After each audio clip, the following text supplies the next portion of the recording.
Вы вот часто упираете в интервью и на то, что были независимы от государства. Но ведь в России так устроено, что деньги дают зарабатывать, ну, в каком-то смысле под залог молчания. То есть под залог того, что люди не говорят о политике, не интересуются ею, занимаются своими Извините, делами. а разве бизнесмен обязан интересоваться политикой? Давайте с этого Ну вот я и говорю, как вам кажется, Смотрите, можно ли говорить о полной независимости в такой ситуации? Это вопрос.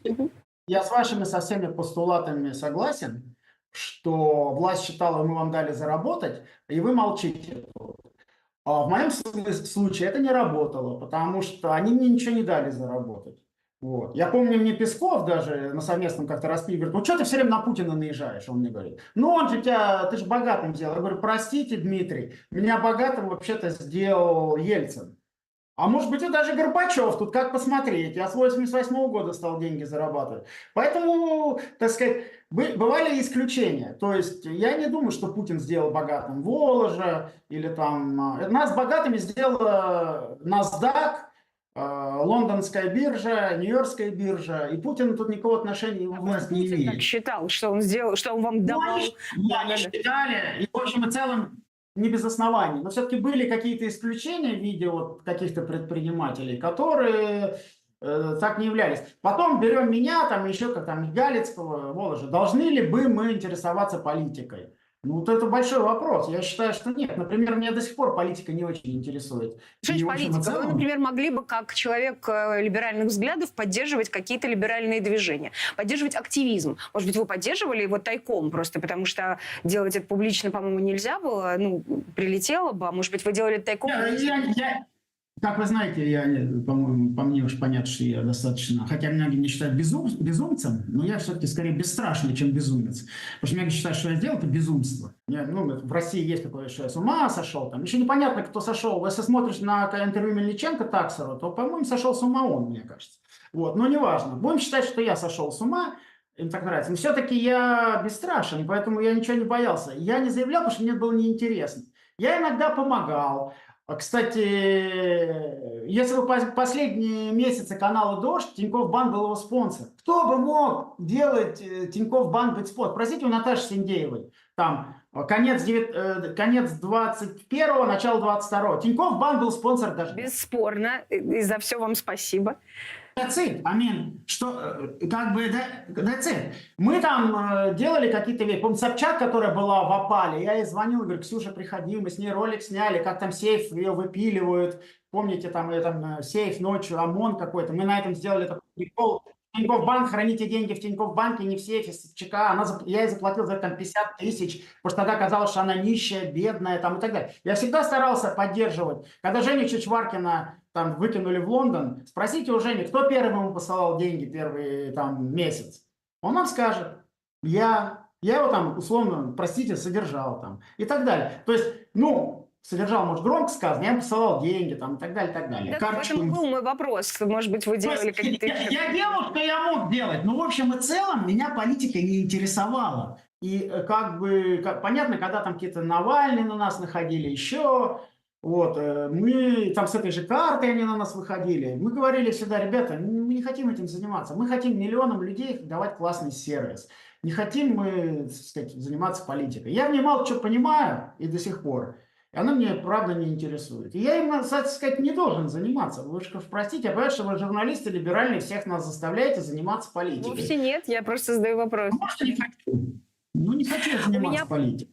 Олег, последний вопрос. Коль скоро я заговорила об активизме, об оппозиции вообще как таковой, что вы как банкир можете сказать по поводу, если вы следили немножко за развитием событий вокруг ФБК и пробизнесбанка? Вы как человек, имеющий отношение к банковской деятельности, если вы можете как-то оценить это тезисно? Смотрите, давайте я сейчас всех рассужу очень быстро. Давайте. Я человек внутри был, и там все ясно и понятно. Безусловно. Все эти банкиры, так называемые, это все жулики и воры. Все до единого. Начиная с Бородина, с Банка Москвы, которые сейчас все прикидываются, так сказать, политическими там активистами, и заканчивая там Пробизнесбанк, братья Ананьевы, там, или Пробизнес, Промсвязьбанк, Траст, ну, все, кто вывели деньги, все, кто попали под санацию, Они все выводили деньги своих клиентов. Они все выводили деньги своих клиентов. Они брали ваши деньги, депозиты, переводили их на свои счета в офшоры, и дальше там пытались их инвестировать, иногда удачно, иногда неудачно, но в любом случае это было воровство. Это все, и этот так называемый, я, кажется, этого в глаза не видел. Конечно, я посмотрел это его расследование, 10 минут, он прав 100%. Там вообще нечего говорить. Вот все эти ответы какие-то, это все ни о чем. Все там понятно. Они действительно все жулье. Все до Про одного. один кусок доказано, что он просто не соответствует, слова Каца не соответствует действительности. Про 90 миллионов, как минимум. Да, да. Я не знаю, Я слышу. это полный бред. А эти все деньги украдены всеми банками, не только про бизнес-банком. Всеми банками деньги украдены. По-моему, Набиуллина закрыла 700 банков.